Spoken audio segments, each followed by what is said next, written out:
Welcome to the marvelous land of Oz.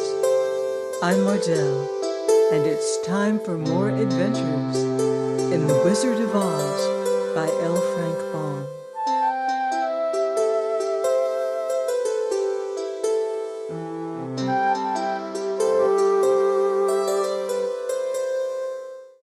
Chapter 15. The Discovery of Oz, the Terrible. The four travelers walked up to the great gate of Emerald City and rang the bell. After ringing several times, it was opened by the same guardian of the gate they had met before. "What? Are you back again?" he asked in surprise. "Do you not see us?" answered the Scarecrow. "But I thought you had gone to visit the Wicked Witch of the West." "We did visit her," said the Scarecrow. "And she let you go again?" asked the man in wonder. "She could not help it, for she's melted," explained the Scarecrow. "Melted? Well, that is good news indeed," said the man. "Who melted her?" "It was Dorothy," said the lion gravely. "Good gracious!" exclaimed the man, and he bowed very low indeed before her. Then he led them into his little room and locked the spectacles from the great box on all their eyes, just as he had done before.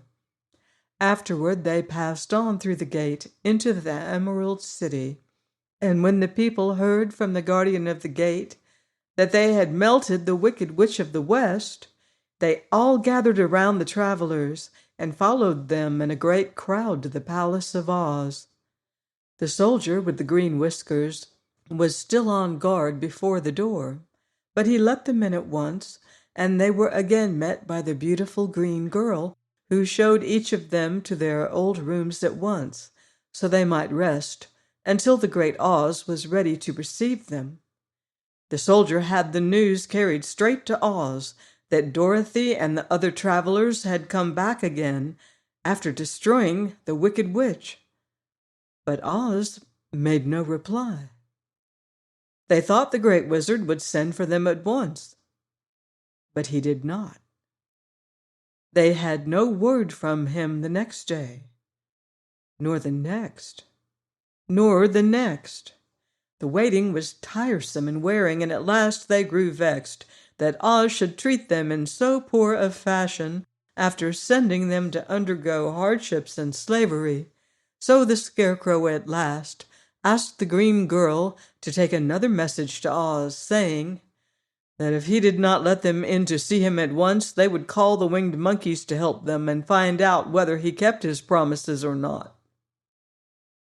When the wizard was given this message, he was so frightened that he sent word for them to come to the throne room at 4 minutes after 9 o'clock the next morning. He had once met the winged monkeys in the land of the West, and he did not wish to meet them again. The four travelers passed a sleepless night, each thinking of the gift Oz had promised to bestow on him. Dorothy fell asleep only once, and then she dreamed she was in Kansas, where Aunt Em was telling her how glad she was to have her little girl at home again. Promptly at 9 o'clock the next morning, the green-whiskered soldier came to them, and 4 minutes later they all went into the throne room of the great Oz. Of course, each one of them expected to see the wizard in the shape he had taken before, and all were greatly surprised when they looked about and saw no one at all in the room. They kept close to the door and closer to one another, for the stillness of the empty room was more dreadful than any of the forms they had seen Oz take. Presently they heard a solemn voice, seeming to come from somewhere near the top of the great dome, and it said solemnly, "I am Oz, the great and terrible. Why do you seek me?" They looked again in every part of the room, and then seeing no one, Dorothy asked, "Where are you?" "I am everywhere," answered the voice, but to the eyes of common mortals I am invisible. I will now seat myself upon my throne, that you may converse with me." Indeed, the voice seemed just then to come straight from the throne itself, so they walked toward it and stood in a row while Dorothy said, "We have come to claim our promise, O Oz." "What promise?" asked Oz. "You promised to send me back to Kansas when the Wicked Witch was destroyed," said the girl. "And you promised to give me brains," said the Scarecrow. "And you promised to give me a heart," said the Tin Woodman. "And you promised to give me courage," said the Cowardly Lion. "Is the Wicked Witch really destroyed?" asked the voice, and Dorothy thought it trembled a little. "Yes," she answered. "I melted her with a bucket of water." "Dear me," said the voice. "How sudden. Well, come to me tomorrow, for I must have time to think it over." "You've had plenty of time already," said the Tin Woodman angrily. "We shan't wait a day longer," said the Scarecrow. "You must keep your promises to us," exclaimed Dorothy. The lion thought it might be as well to frighten the wizard, so he gave a large, loud roar, which was so fierce and dreadful that Toto jumped away from him in alarm and tipped over the screen that stood in a corner. As it fell with a crash, they looked that way, and the next moment all of them were filled with wonder, for they saw, standing in just the spot the screen had hidden, a little old man with a bald head and a wrinkled face, who seemed to be as much surprised as they were. The Tin Woodman, raising his axe, rushed toward the little man and cried out, "Who are you?" "I'm Oz the Great and Terrible," said the little man in a trembling voice, "but don't strike me, please don't, and I'll do anything you want me to." Our friends looked at him in surprise and dismay. "I thought Oz was a great head," said Dorothy. "And I thought Oz was a lovely lady," said the Scarecrow. "And I thought Oz was a terrible beast," said the Tin Woodman. "And I thought Oz was a ball of fire," exclaimed the Lion. "No, you're all wrong," said the little man meekly. "I've been making believe." "Making believe!" cried Dorothy. "Are you not a great wizard?" "Hush, my dear," he said. "Don't speak so loud, or you will be overheard, and I should be ruined. I'm supposed to be a great wizard." "And aren't you?" she asked. "Not a bit of it, my dear. I'm just a common man." "You're more than that," said the Scarecrow in a grieved tone. "You're a humbug."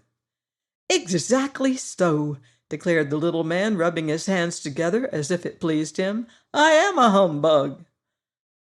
"But this is terrible," said the Tin Woodman. "How shall I ever get my heart?" "Or I my courage?" asked the Lion. "Or I my brains?" wailed the Scarecrow, wiping tears from his eyes with his coat sleeve. "My dear friends," said Oz, "I pray you not to speak of these little things. Think of me and the terrible trouble I'm in at being found out." "Doesn't anyone else know you're a humbug?" asked Dorothy. "No one knows it but you four and myself," replied Oz. "I've fooled every one so long that I thought I should never be found out. It was a great mistake my ever letting you into the throne room. Usually I will not even see my subjects, so they believe I'm something terrible." "But I don't understand," said Dorothy in bewilderment. "How was it that you appeared to me as a great head?" "Oh, that was one of my tricks," answered Oz. "Step this way, please, and I will tell you all about it." He led the way to a small chamber in the rear of the throne room, and they all followed him. He pointed to one corner, in which lay the great head, made out of many thicknesses of paper and with a carefully painted face. "This I hung from the ceiling by a wire," said Oz. "I stood behind the screen and pulled a thread to make the eyes move and the mouth open." "But how about the voice?" she inquired.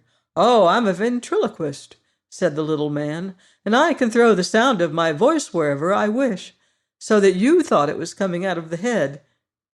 Here are the other things I used to deceive you." He showed the Scarecrow the dress and mask he had worn when he seemed to be the lovely lady, and the Tin Woodman saw that his terrible beast was nothing but a lot of skins sewn together with slats to keep their sides out. As for the ball of fire, the false wizard had hung that also from the ceiling. It was really a ball of cotton, but when oil was poured upon it, the ball burned fiercely. "Really," said the Scarecrow, "you ought to be ashamed of yourself for being such a humbug." "I am. I certainly am," answered the little man sorrowfully, "but it was the only thing I could do. Sit down, please, there's plenty of chairs, and I will tell you my story." So they sat down and listened while he told the following tale. "I was born in Omaha." "Why, that isn't very far from Kansas," cried Dorothy. "No, but it's farther from here," he said, shaking his head at her sadly. "When I grew up, I became a ventriloquist, and at that I was very well trained by a great master. I can imitate any kind of a bird or beast." Here he mewed, so like a kitten that Toto pricked up his ears and looked everywhere to see where she was. "After a time," continued Oz, "I tired of that and became a balloonist." "What is that?" asked Dorothy. "A man who goes up in a balloon on circus day so as to draw a crowd of people together and get them to pay to see the circus," he explained. "Oh," she said, "I know." "Well, one day I went up in a balloon and the ropes got twisted so that I couldn't come down again. It went way up in the clouds, so far that a current of air struck it and carried it many, many miles away. For a day and a night I traveled through the air, and on the morning of the second day I awoke and found the balloon floating over a strange and beautiful country. It came down gradually, and I was not hurt a bit. But I found myself in the midst of a strange people who, seeing me come from the clouds, thought I was a great wizard. Of course, I let them think so, because they were afraid of me and promised to do anything I wished them to. And just to amuse myself and keep the good people busy, I ordered them to build the city and my palace, and they did it all willingly and well. Then I thought, as the country was so green and beautiful, I would call it the Emerald City, and to make the name fit better, I put green spectacles on all the people, so that everything they saw was green." "But isn't everything here green?" asked Dorothy. "No more than in any other city," replied Oz, "but when you wear green spectacles, why, of course everything you see looks green to you. The Emerald City was built a great many years ago, for I was a young man when the balloon brought me here, and I am a very old man now. But my people have worn green glasses on their eyes so long that most of them think it really is an Emerald City, and it certainly is a beautiful place, abounding in jewels and precious metals and every good thing that is needed to make one happy. I've been good to the people, and they like me, but ever since this palace was built, I have shut myself up and would not see any of them. One of my greatest fears was the witches, for while I had no magical powers at all, I soon found out that the witches were really able to do wonderful things. There were 4 of them in this country, and they ruled the people who lived in the north and south and east and west. Fortunately, the witches of the north and south were good, and I knew they would do me no harm. But the witches of the East and West were terribly wicked, and had they not thought I was more powerful than they themselves, they would surely have destroyed me. As it was, I lived in deadly fear of them for many years, so you can imagine how pleased I was when I heard your house had fallen on the Wicked Witch of the East. When you came to me, I was willing to promise anything if you would only do away with the other witch. But now that you have melted her, I am ashamed to say that I cannot keep my promises." "I think you are a very bad man," said Dorothy. "Oh, no, my dear, I'm really a very good man, but I'm a very bad wizard, I must admit." "Can't you give me brains?" asked the Scarecrow. "You don't need them. You're learning something every day. A baby has brains, but it doesn't know much. Experience is the only thing that brings knowledge, and the longer you are on Earth, the more experience you are sure to get." "That may all be true," said the Scarecrow, "but I shall be very unhappy unless you give me brains." The false wizard looked at him carefully. "Well," he said with a sigh, "I'm not much of a magician, as I said, but if you will come to me tomorrow morning, I will stuff your head with brains. I cannot tell you how to use them, however. You must find that out for yourself." "Oh, thank you," cried the Scarecrow. "I'll find a way to use them, never fear." "But how about my courage?" asked the Lion anxiously. "You have plenty of courage, I am sure," answered Oz. "All you need is confidence in yourself. There is no living thing that is not afraid when it faces danger. True courage is in facing danger when you are afraid, and that kind of courage you have in plenty." "Perhaps I have, but I'm scared just the same," said the Lion. "I shall really be very unhappy unless you give me the sort of courage that makes one forget he is afraid." "Very well, I will give you that sort of courage tomorrow," replied Oz. "How about my heart?" asked the Tin Woodman. "Why, as for that," answered Oz, "I think you're wrong to want a heart. It makes most people unhappy. If you only knew it, you are in luck not to have a heart." "That must be a matter of opinion," said the Tin Woodman. "For my part, I will bear all the unhappiness without a murmur, if you will give me the heart." "Very well," answered Oz meekly. "Come to me tomorrow, and you shall have a heart. I've played wizard for so many years that I may as well continue the part a little longer." "And now," said Dorothy, "how am I to get back to Kansas?" "We shall have to think about that," replied the little man.